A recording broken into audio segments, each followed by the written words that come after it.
সম্মানিত হাজিরিন, আল্লাহ তাআলার প্রশংসা, আমরা সবাই বলি আলহামদুলিল্লাহ। সালাতু ওয়াস সালাম মানবতার মুক্তির দূত রাহমাতাল লিল আলামিন উসওয়াতুন হাসানাহ মুহাম্মদুর রাসূলুল্লাহ সাল্লাল্লাহু আলাইহি ওয়াসাল্লাম। আপনাদের সামনে সূরা আনআমের এই আয়াতের সামান্য অংশ পাঠ করেছি। সহিহ মুসলিমের একটি হাদিস, সহিহ বুখারীর একটি হাদিসের কিছু অংশ পাঠ করেছি। প্রাসঙ্গিক কিছু কথা আলোচনা রেখে খুতবায়িত করব ইনশাআল্লাহ। ওয়া তাওফীক ইল্লা বিল্লাহ আলাইহি তাওয়াক্কালতু ওয়া ইলাইহি উনীব। হাজিরিন, আমরা গত সপ্তাহের এবং তার আগের সপ্তাহের যে আলোচনাগুলো রেখেছিলাম তারই ধারাবাহিকতায় আমরা মূল্যায়নের কিছু কথা আজকে আলোচনা রাখবো ইনশাআল্লাহ। হাজিরিন, আল্লাহ তাআলা বলছেন, ওয়ালা তাকরাবু, তোমরা যাবে না, একদম নিকটে যাবে না। লা তাকরাবুল ফাওয়াহিশা, অশ্লীলতার ধারে কাছে তোমরা যাবে না। মা যাহরা মিনহা বাতান, সেটা প্রকাশ্যই হোক আর গোপনীয় হোক। যদি সেটা ফাওয়াইশ হয়, অশ্লীল হয়, তাহলে অশ্লীলতার ধারে কাছে তোমরা যাবে না। বিশ্ববিখ্যাত সেই হাদিসটি জানে না এমন মুমিন, এমন মুসলিম আমার মনে হয় যে আছে। খুবই বিখ্যাত হাদিস, আশা করি সবার মুখস্থ। খুবই ছোট্ট অথচ তাৎপর্যপূর্ণ, খুবই গুরুত্বপূর্ণ। মুহাম্মদুর রাসূলুল্লাহ সাল্লাল্লাহু আলাইহি ওয়াসাল্লাম বলেছেন, আল হায়াউ শুবাতুম মিনাল ঈমান। হায়া, শরম, লজ্জা, শুবাতুম মিনাল ঈমান, এটা ঈমানের একটা অংশ। তার আগের অংশে নবী সাল্লাল্লাহু আলাইহি ওয়াসাল্লাম বললেন, ঈমানের 70 বা 77টি থেকেও বেশি, 70 কিংবা 77-এরও বেশি শাখা আছে।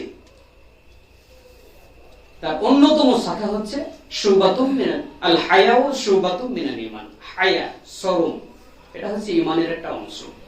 মুহতারাম হাজিরিন, যদি এই আয়াত এবং এই হাদিসের আমরা একদম নির্যাস অন্য একটা হাদিস দিয়ে,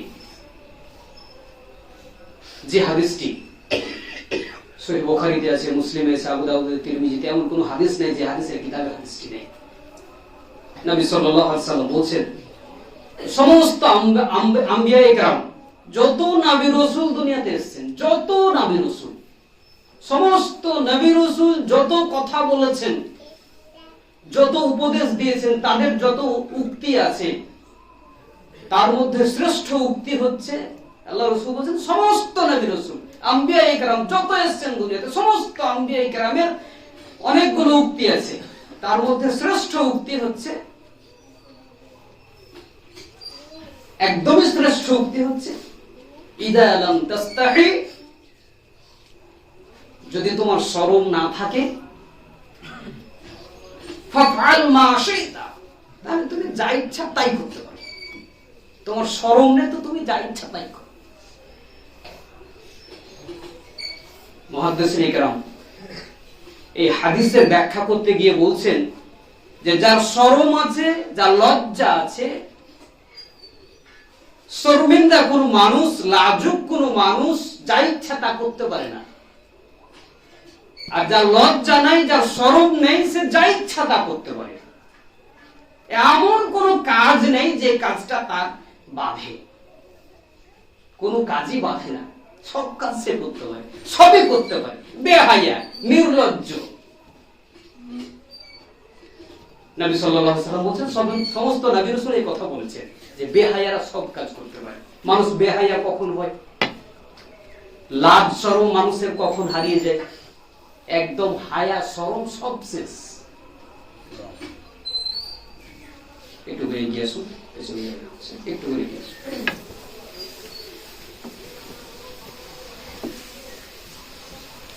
হায়া শরম, লাজ লজ্জা। নবী সাল্লাল্লাহু আলাইহি ওয়াসাল্লাম একটা রাস্তা দিয়ে হেঁটে যাচ্ছে, সহিহ বুখারীর হাদিস। এক ভদ্রলোক তার নিজের ভাইকে উপদেশ দিচ্ছে। খুব ভালো করে বুঝবো। এক ভদ্রলোক তার ভাইকে বলছে, এত লজ্জা কিসের, এত শরম কিসের, বড় কাজটা। নবী সাল্লাল্লাহু আলাইহি সাল্লাম ওই রাস্তা দিয়ে হেঁটে যাচ্ছিলেন। থামো, লজ্জা ত্যাগ করতে বলো না, লজ্জা করতে শেখাও। লজ্জা করতে শেখাতে হয়। লজ্জা শুবাতুম মিনাল ঈমান, ঈমানের অংশ। লজ্জা করতে শেখাতে হয়। নির্লজ্জ হওয়া খুব সহজ, কিন্তু লজ্জা করতে শেখা, শরমের অনুশীলনী, এটা খুবই কঠিন। তুমি তাকে লজ্জা ত্যাগ করার উপদেশ দিও না, বরং সে লাজুক, সে শর্মিন্দা, সে লজ্জা করছে, তাকে লজ্জার উপরে থাকতে দাও। শুবাতুম মিনাল ঈমান, এটা ঈমানের অংশ। মুহতারাম হাজিরিন, শয়তান যখন ওয়াদা করেছিল আল্লাহর সাথে যে আমি তোমার বান্দাদেরকে কিয়ামত পর্যন্ত পথভ্রষ্ট করব, তখন শয়তান ওয়াদা করার সাথে সাথে একটি জিনিস বলেছিল যে আমি তোমার বান্দাদেরকে উলঙ্গ করে ছাড়ব। উলঙ্গ করতে পারাটা, মানুষকে উলঙ্গ করতে পারাটা হচ্ছে শয়তানের সবচেয়ে বড় চ্যালেঞ্জ।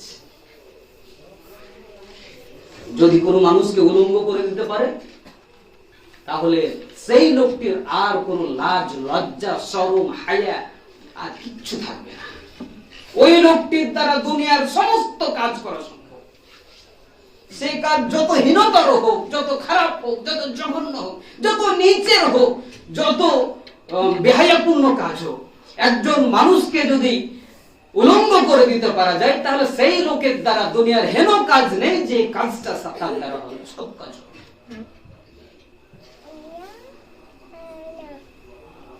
শয়তান সেই কর্মসূচি নিয়ে ময়দানে নেমেছে, উলঙ্গ করার কর্মসূচি। আর এই উলঙ্গ করার কর্মসূচির সূতিকাগার, মারকাজ, সেন্টার হচ্ছে ইউরোপ।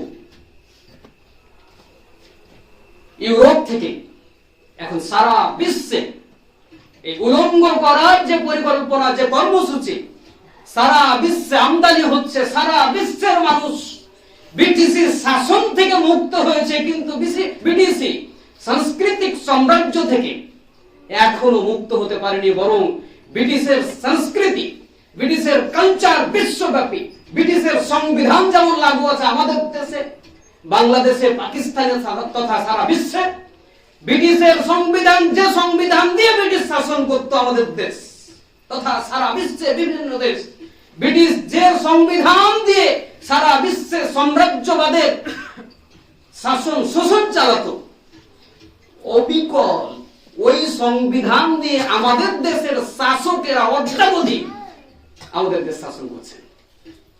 বাংলাদেশ, পাকিস্তান, শ্রীলঙ্কা, আরো অনেক দেশ যেখানে যেখানে ব্রিটিশরা ছিল, শুধু ব্রিটিশরা যেখানে যেখানে ছিল সেখানে না, আরো যেখানে ব্রিটিশরা যেতে পারেনি, ব্রিটিশরা তাদের সংবিধানকে সারা বিশ্বে কার্যকর করে দিয়েছে। এটা একটা করেছে। আর দ্বিতীয় কাজটা ব্রিটিশ করেছে, তাদের উলঙ্গ সংস্কৃতি, ন্যাংটা কালচার সারা বিশ্বে আমদানি করে দিয়েছে। সারা পৃথিবীর সর্বপ্রথম ইউরোপে, ইংল্যান্ডে, ইউরোপের ইংল্যান্ড আবার সবচাইতে এগিয়ে, ইউরোপে, ইংল্যান্ডে, সারা পৃথিবীর সর্বপ্রথম ইংল্যান্ডে উলঙ্গ পোশাক আবিষ্কৃত হয়েছে। প্যান্ট শার্ট ওদেরই তৈরি, ব্রিটিশদের। এই প্যান্ট শার্টকে ওরা খাটো করতে করতে করতে করতে একদম খাটো করে ফেলেছে, এটাকে জিন্সে রূপান্তরিত করেছে। যে প্যান্ট পরলে মানুষের দৈহিক অবকাঠামো স্পষ্ট ভাবে বোঝা যায়, যাতে নারীরা আসক্ত হয়। অনেক মহিলাকে বলতে শুনেছি, দাস দিয়েছি পর্দার আড়ালে মহিলারা, আর সামনে পুরুষরা এই পর্দার উপরে দাস দিতে গিয়ে কুল্লিল মুমিনিনা ইয়াগুদ্দুনা মিন আবসারিহিম, সূরা নূরের যে আয়াত আছে, সূরা আহজাবের আয়াত আছে, এই সমস্ত আয়াতগুলোর দাফ দিতে গিয়ে পর্দার আড়াল থেকে অসংখ্য যুবতী মহিলা, যুবতী মেয়েরা, যুবতী বোনেরা কোশ্চেন করেছে লিখে। যখন পুরুষরা জিন্সের প্যান্টের কথা বলেনি, তারা সাধারণ প্যান্ট শার্টের কথা বলেছে। যখন পুরুষেরা, যুবকেরা ইন করে থাকে, প্যান্ট শার্ট ইন করে পড়ে, তখন আমরা আসক্ত হই, আমাদের মনে খারাপ প্রতিক্রিয়া হয়, আমাদের মনে খারাপ অস্বস্তি তৈরি হয়। এটা কি তাহলে যুবকদের জন্য, মুসলিম মুমিন যুবকদের জন্য জায়েজ হবে? আমি তো আর মুফতি না, পাশে থাকা মুফতিদেরকে জিজ্ঞেস করেছি, তারা ফতোয়া দিয়েছেন কখনো জায়েজ হতে পারে না। যে পোশাক অশ্লীলতা ছাড়ায়, লা তাকরাবুল ফাওয়াহিশা মা যাহারা মিনহু বাতান, আল্লাহ তাআলা বলেন তোমরা ফাওয়াহিশের অশ্লীলতার ধারে কাছে যেও না, সেটা প্রকাশ্য হোক বা গোপন হোক। যেটা দিয়ে তোমাদের অশ্লীলতার রাস্তায় যাওয়া যায়, সেই রাস্তার লা তাকরাবু, তার ধারে কাছে যেও না। ওই পোশাক আস্তে আস্তে খাটো করতে করতে করতে করতে এখন ছোট বড় সব যুবক, বুড়ো মানুষ পর্যন্ত, আগে তো বাইরে ছিল, কলকাতায় ছিল বা দিল্লিতে দেখেছি, এখন পাড়ায় পাড়ায়, আমাদের পাড়ায়, আপনার পাড়ায়, সব পাড়ায় হাঁটুর ওপরেও বড় বড় মানুষ, ন্যাংটা হয়ে বড় বড় মানুষ প্যান্ট পরছে। আস্তাগফিরুল্লাহ। এটা ব্রিটিশদের, এটা শয়তানের আবিষ্কার, এটা শয়তানের পোশাক। প্যান্টের কি বলে, হাঁটুর ওপরে পরছে প্যান্ট। এটা কি আধুনিকতা? এটা হচ্ছে সাংস্কৃতিক দাসত্ব। এটা নিজস্বতা হারিয়ে ফেলেছে। এরা পাশ্চাত্যের দাসে পরিণত হয়েছে, নিজের বিবেক বুদ্ধি হারিয়ে ফেলেছে। পাশ্চাত্যের লোকেরা যেটা উগলে ফেলে, যেটা পাশ্চাত্যরা বমি করে, সেটা এখন আমরা গিলে গিলে খাই। এটা এখন ছেড়ে দিয়েছে ওরা, এটা ছেড়ে দিয়েছে, এটা উগলে দিয়েছে আমাদের ভারতে, আমাদের ভারতবর্ষে পাঠিয়ে দিয়েছে। ভারতবর্ষের মানুষ আমরা সেটা গিলে গেলে খাচ্ছি, তাদের বমিটা। এরপর আবার নতুন নতুন তারা আবিষ্কার করছে, সেটা খেয়ে আবার বমি করবে, ওইটা আসবে, তখন আমরা আবার বাছবিচার কিছু করবো না। ওরা পাঠিয়েছে, পাশ্চাত্য থেকে আসছে, ইউরোপ থেকে আসছে, ইংল্যান্ড থেকে আসছে, আমাদের খেতে হবে ব্যাস। ওদের বমি না, ওদের কি, ওদের ময়লা না, ওদের পেচ্ছাপ, কিছু দেখার আমাদের নেই। এই জায়গাতে আমরা চলে গেছি, গণধকরণ করছি, আসলে ওদের দাসে পরিণত হয়েছে। ওরা যেটাকে আধুনিক বলছে, আমরা বলছি হ্যাঁ সেটাই আধুনিক। ওরা বলছে এটা মডার্ন, আমরা বলছি ওটা মডার্ন। এটা বলে এটা সভ্যতা, আমরা বলি ওটাই সভ্যতা। ওরা যেটাকে সভ্যতা বলে, আমরা বলি সেটাই সভ্যতা। অথচ আমাদেরকে সভ্যতা শেখানো হয়েছে। সারা বিশ্বের সর্বশ্রেষ্ঠ সভ্যতার আমরা জিম্মাদার। ওই প্যান্ট আবার এমন একটা জায়গাতে এখন গেছে, প্যান্ট পরবে ঠিক, এই হাঁটুতে ফুটো, আরো কোথায় কোথায় ফুটো, তো সব তো লক্ষ্য করা যায় না। কি বলুন তো, শয়তানও বোধহয় মাথার চুল ছিঁড়ে শেষ করবে যে হাই রে বান্দা, কি হলি তুই। কাপড় কিনছে, পয়সা দিয়ে কাপড় কিনছে, সেটা ছেঁড়া, ওইটাই নাকি সভ্যতা, ওইটাই নাকি আধুনিকতা। শয়তান চ্যালেঞ্জ করেছিল যে আমি উলঙ্গ করে ছাড়বো, এই উলঙ্গ পরা এই হয়ে গেল পোশাকি।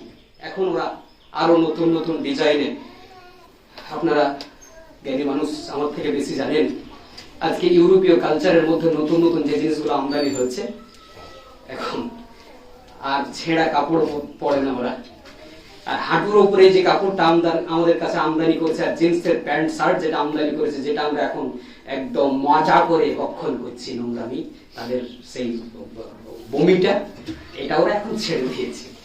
ওরা সামনে দিনে আরো জিনিস আবিষ্কার করেছে, সেটা আমদানি আমাদের দেশে করবে। আর আমরা তো যেহেতু আধুনিকতার সংজ্ঞা পেয়েছি, ওরা যেটা করবে সেটা হচ্ছে আধুনিকতা। ওই মোড়কে আমাদের সব চিন্তা ভাবনা, আমরা গোলামি দাসত্ব স্বীকার করেছি ইউরোপিয়ানদের, পাশ্চাত্যের, আমরা সেটাকে মনে করি সেটাই মডার্ন।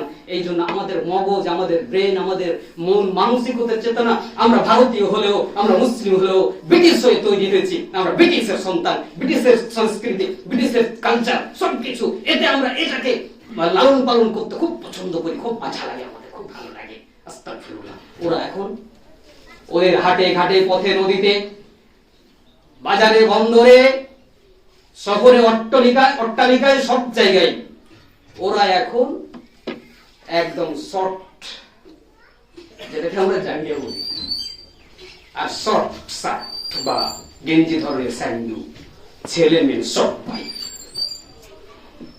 ওটা পড়ছে। এবার আমাদের যুব সম্প্রদায় কি করবে এবার তোমরা, যেহেতু এটা আধুনিকতা,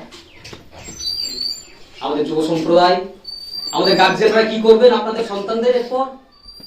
ওরাই পড়াবেন তো। আস্তে আস্তে সবই তো কিনেছি আমরা, ওদের বমি সবই তো খেয়েছি, প্যান্ট শার্ট খেয়েছি, জিন্স খেয়েছি, হাঁটুর উপরে পোশাক খেয়েছি, তারপরে ছেঁড়াটা পড়েছি, এরপরে যেটা আমদানি হতে যাচ্ছে সেটা খেতে সমস্যা কি? সব বমি তো খেয়েছি, আস্তাগফিরুল্লাহ, এরপরেরটা খেতে সমস্যা কি?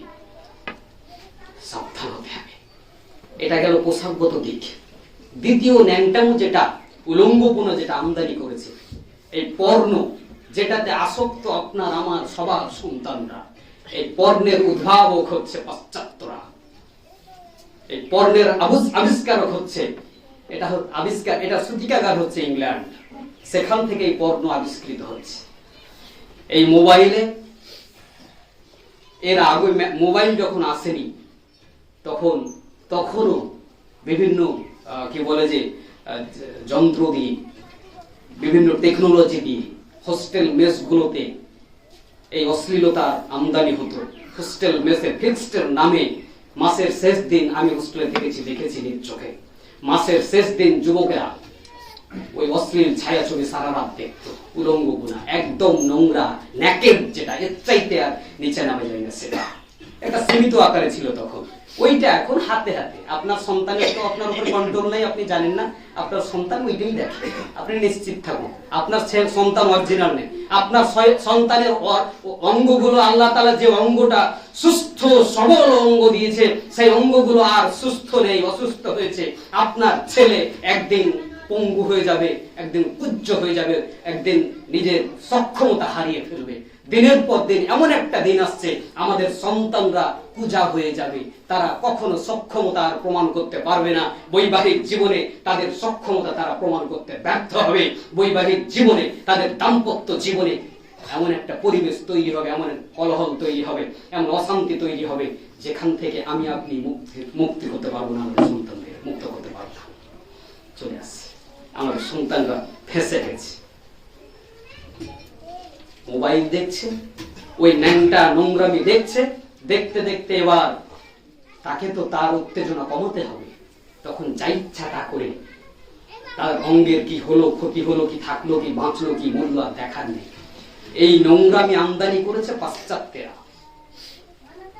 নবী মুহাম্মদ রাসূলুল্লাহ সাল্লাল্লাহু আলাইহি ওয়াসাল্লাম বলেন যে তোমার যদি হায়া না থাকে, লাম তাস্তাহি, যদি তোমার হায়া না থাকে, ফাফআল মা শিতা, তাহলে তুমি যা ইচ্ছা করতে পারো। হাদিসটা আজকে যেন বাস্তব রূপ লাভ করেছে। যা ইচ্ছা তা, কোনো নীতি নৈতিকতা, কোনো লাজ লজ্জা, বাপ মাকে চোখ রাঙিয়ে কথা বলতে 12-14 বছরের সন্তানের কোনো ঠেকেই না, কোনো না বলতে, কোনো ফ্যাক্টই না। সাহাবী ওমরের বেটা আব্দুল্লাহ মজলিসে বসে আছেন, নবী মুহাম্মদ রাসূলুল্লাহ সাল্লাল্লাহু আলাইহি ওয়াসাল্লাম, আবু বকর আছেন, ওমর ফারুক আছেন, উসমান আছেন, আলী আছেন। আল্লাহ রাসূল খুব পেয়ার করতেন ওই বাচ্চা ছেলেটিকে।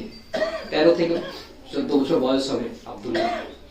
আল্লাহ রাসূল যখনই মজলিসে বসতেন, আব্দুল্লাহ করে ডেকে নিতেন, এসো আব্দুল্লাহ। বড় বড় সাহাবী আবু বকর সিদ্দিক, উমর ফারুক, উসমান গনি, আলী রাদিয়াল্লাহু তাআলা আনহু, এত বড় বড় সাহাবীদের সাথে আব্দুল্লাহকে নিয়ে বসতেন। একদিন ওই মজলিসে রাসূল সাল্লাল্লাহু আলাইহি ওয়াসাল্লাম জিজ্ঞেস করলেন, কিতাবুল ইলমে, সহিহ বুখারীতে, মুসলিমে সব হাদিসের কিতাবে আছে। আল্লাহ রাসূল জিজ্ঞেস করেছেন, তোমরা এমন একটা গাছের কথা জানো যে গাছের পাতা ঝরে না? এমন গাছের কথা বলতে পারবে? মুমিনের সাথে তাকে তুলনা করা যায়? সাহাবায়ে কেরাম কেউ বললেন না।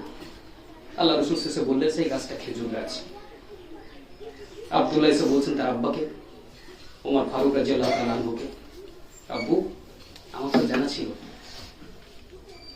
এই গাছটা খেজুর গাছ, আমার জানা ছিল। ওমর ফারুক বলছেন, তুমি ওই মাজলিসে তুমি বলে দিতে, আমরা সবাই খামোশ ছিলাম, চুপ ছিলাম, সেই নীরবতা ভঙ্গ করে তুমি যদি বলে দিতে যে সেই গাছটি ইয়া রাসূলুল্লাহ খেজুর গাছ, তাহলে কত যে খুশি হতাম আমি। আরবের লাল উট, শত শত লাল উটের যে দাম, সেই যে যতটা মূল্য, যতগুলো শত শত উট পেলে যতটা না খুশি হয় মানুষ, তার চাইতে আমি বেশি খুশি হতাম তুমি যদি ওই মাজলিসে বলে দিতে। আব্দুল্লাহ মাথা নিচে করে নিল। ওই মাজলিসে আবু বকর আছেন, ওই মাজলিসে আপনিই ছিলেন, ওই মাজলিসে ওমর ফারুক উসমান আছেন, ওই মাজলিসে আরো বড় বড় সাহাবায়ে কেরাম ছিলেন। আমি লজ্জায় বলতে পারিনি, আমি লজ্জায় বলিনি। ওমর ফারুকের সেই সন্তান আব্দুল্লাহ ইবনে উমর পরবর্তীতে আলোকিত করেছেন ইসলামী সাম্রাজ্যে অনেক পরামর্শ দিয়ে, অনেক গুরুত্বপূর্ণ দায়িত্ব পালন করে। এরা এইভাবে বড় হয়েছিলেন। এদের ইমানি চেতনা, নাজুকতা, লজ্জাশীলতা, ভদ্রতা, সভ্যতা ছিল এই পর্যায়ের। আমাদের সন্তানদের বড়দের প্রতি মান শ্রদ্ধা, ভক্তি, এই জিনিসগুলো এখন কল্পনা মাত্র। কোথায় শ্রদ্ধার পরিবেশ আছে বলুন?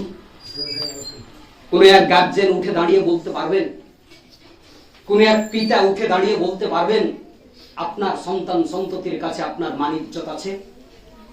আপনার সন্তান সন্ততিরা আপনাকে ইজ্জত করে? আপনার সন্তান সন্ততিরা লজ্জা করে আপনাকে দেখে? আপনি এসছেন বলে তারা হয়তো অবৈধ কাজ তো করবেই না, বৈধ কাজের মধ্যে আপনি অপছন্দ করেন এমন কাজ তারা করছিল, আপনাকে দেখে লুকিয়ে যাবে? আছে এমন? চোখে চড়িয়ে আপনাকে দেখে দেখে তো তারা মোবাইল দেখে, ন্যাংটা ছবি দেখে, ন্যাংটা ছায়া ছবি দেখে। রাস্তার ধারে ছোট ছোট বাচ্চা, 12, 14, 15 বছরের বাচ্চা, এলাকার কত বড় মানুষ যাচ্ছে, কি করছে না করছে, কে গেল, প্রধান গেল না মেম্বার গেল না আলেম গেল না সর্দার গেল না মডেল গেল, কারো তোয়াক্কা নেই। বুড়ো আঙ্গুল দেখি, লাথি মেরে বুকে করবো। আপনি বললে আপনাকে অপমান হতে হবে। আপনি যদি বলেন এইভাবে রাস্তার উপরে বসে রাস্তা ব্লক করে তোমরা এইভাবে গান শুনছো কেন, আমি শুনছি তো আপনার কি হচ্ছে, আপনাকে তখনই বলবে, পারলে লাথি মারবে, আপনাকে অপমান করে আপনাকে অপমানের সব থেকে নিচে পদদলিত করবে, কোনো কুণ্ঠাবোধ করবে না তারা। এই প্রজন্ম দিয়ে, লজ্জাহীন বেহায়া এই প্রজন্ম দিয়ে সামনে দিনে কি করবেন আপনারা? আমরা কি করতে চাইছি? এমন নির্লজ্জ বেহায়া, যাদের হায়া শরম বলে কিচ্ছু নাই, যারা মান অপমান বোঝে না, অপমান করা হলে যাদের গায়ে বাঁধে না, বিবেকে বাঁধে না, যারা তোয়াক্কা করে না, এমন প্রজন্ম দিয়ে আমরা কি করব? যারা গার্জেন আছেন, সমাজপতি আছেন, আপনাদের লাজ লজ্জা, আমাদের লাজ লজ্জা কি শেষ হয়ে গেছে? এমন পরিবেশ তৈরি হয়েছে, তারপরে আমরা ঘুরে দাঁড়াচ্ছি না, কোনো ব্যবস্থা নিচ্ছি না। যুব সম্প্রদায়, তোমাদের কাছে আমার নিবেদন, তোমাদের কি লাজ লজ্জা এতটাই শেষ হয়ে গেছে? একবার লজ্জিত হলে তো সাবধান হয়ে যাওয়ার কথা ছিল। লজ্জাশীল যারা, তাদের একবার কোনো বিষয়ে লজ্জা পেলে, লাজুক ছেলেরা তো সাবধান, সবসময় সেন্টিমেন্টাল হওয়ার কথা ছিল। তোমরা কি সেন্টিমেন্ট হারিয়ে ফেলে দিয়ে ভিজা বিড়াল হয়ে গেছো? ন্যূনতম সেন্টিমেন্টটুকু যুব সম্প্রদায় তোমরা হারিয়ে ফেলেছ। এত বেহায়া হয়ে গেলে শুধু বড়রা আমরা অপমানিত হব না, লাঞ্ছনাকর জীবন অপেক্ষা করছে তোমাদের জন্য।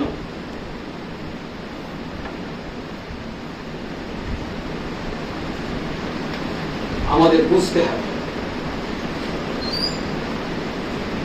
একটা কথা বলবো না হচ্ছে, বলছি। ছোট ছোট বাচ্চারা আছে, তারপরেও বলছি, তোমরা আমার ছাত্র, আমাদের ছাত্র, তোমরাও শুনে রাখো। আমি জানি তোমরা আমার থেকে অনেক এগিয়ে গেছো এই বিষয়ে, তারপরেও আমাকে লজ্জা লাগছে, কিন্তু আমি বলবো। যে কথা বললে তোমাদের উপকার হতে পারে, ধ্বংসের হাত থেকে তোমরা বাঁচতে পারো, সে কথা বলছি। মানুষের জীবনে স্বামী স্ত্রীর মিলনটা গোপন জায়গায় হয়, আপনারা সবাই জানেন। কিন্তু কোন পশুকে দেখেছেন কি যে তারা তাদের যে জৈবিক চাহিদা এটা পূরণ করে ঘরের ভেতরে ঢুকে গরু বলুন, ছাগল বলুন, ভেড়া বলুন, মুরগি বলুন, বিচি বলুন, সাপ বলুন, বিচ্ছু বলুন, সবাই ওরা বাইরেই করে। কেন বাইরে করে? যদি ধরুন গরুরা যদি এই জৈবিক ক্রিয়াটা ঘরের ভেতরে করতো, যদি করতে হতো ওদের ছাগলদেরকে, গরুদেরকে, মুরগিদেরকে, হাঁসদেরকে যদি এই জৈবিক ক্রিয়াটা ঘরের ভেতরে করতে হতো, তাহলে কি হতো বলুন? ঘরের ভেতরে করতে হলে ওরাকে ঘর বানাতে হতো। আমি আপনি তো ঘর দেবো না ওদের প্রয়োজনে, ওদেরকে ঘর বানাতে হতো। ওদেরকে ঘর বানাতে হলে তো ঘর বানানোর মতো বুদ্ধি লাগতো। কথা ভালো করে বুঝিয়ে, ঘর বানানোর মতো বুদ্ধি লাগতো। ওদের বুদ্ধি নেই বলে ঘর বানাতে পারে না, সেই বুদ্ধি ওদেরকে দেওয়া হয়নি, এই জন্য ঘর বানাতে পারে না। ওরা ঘর বানায় না, ওদের ওই জৈবিক ক্রিয়াটা খুব কম লাগে, ওদের মানুষের মতো লাগে না। ওদের জৈবিক ক্রিয়াটা বছরে পশু অনুযায়ী ভ্যারি করে, কারো বছরে একবার, কারো বছরে দুবার, কারো এইভাবে বিভিন্ন পশু অনুযায়ী এটা ভ্যারি করে। বছরে একবার দুবার বা 2 বছরে একবার হলে ওদের এটা হয়ে যায়, পশু অনুযায়ী ভ্যারি করে, এবং সেটা ওরা প্রকাশ্যের বাইরেই করে। যদি ওদের ঘর দরকার হতো, ওরা যদি ঘর দিয়ে ঘরের ভেতরে ঢুকে করতো, তাহলে ওদের ঘর বানাতে হতো, ঘর বানানোর জন্য ইনকাম করতে হতো, ওদেরকে গল্প করতে হতো, ওরাকে কথা বলতে হতো। তো ওরা না কথা বলতে পারে, না গল্প করতে পারে, না ডিসকাস করতে পারে। ওরা যদি মিটিং করতে পারতো, কথা বলতে পারতো, তাহলে আপনার আমার অধীনে ওরা থাকতো না। এতদিন ওরা 2 তলা 3 তলা বাড়ি বানিয়ে ঘরের ভেতরে ঢুকে যেত। আর আমার আপনার গরুর দ্বারা যে উপকার আমরা নিচ্ছি, কল্যাণ নিচ্ছি, ঘোড়ার দ্বারা যে উপকার কল্যাণ নিচ্ছি, আরো যে সমস্ত পশু আছে, সমস্ত গাধা যেমন আছে, উট আছে, আরো যে সমস্ত পশু আছে, গরু বলদ যেগুলো আছে, যদি ওরা ঘর করে করে ঢুকে যেত ঘরে, তাহলে আমরা কিন্তু ওদেরকে ব্যবহার করতে পারতাম।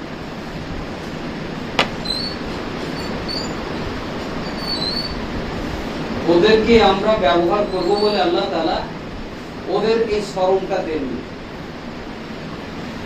ওদের দরকার হয় তখন প্রকাশ্যেই করে।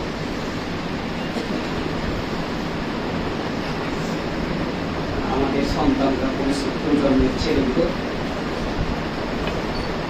তোমাদেরকে তো আল্লাহ শরম দিয়ে বানিয়েছে, মানের চোখ দিয়ে বানিয়েছে, হাইয়া দিয়েছে, বুদ্ধি বিবেক দিয়েছে। ঘর বানাতে হবে, কাজগুলো ঘরের ভেতরে গোপনে করতে। তোমরা এই বুদ্ধির অপব্যবহার করে যদি গরু ছাগলের মতো রাস্তায় চলে আসো, আমাদের জন্য খুব লজ্জা, আমাদের সহ্যের বাইরে চলে যাচ্ছে।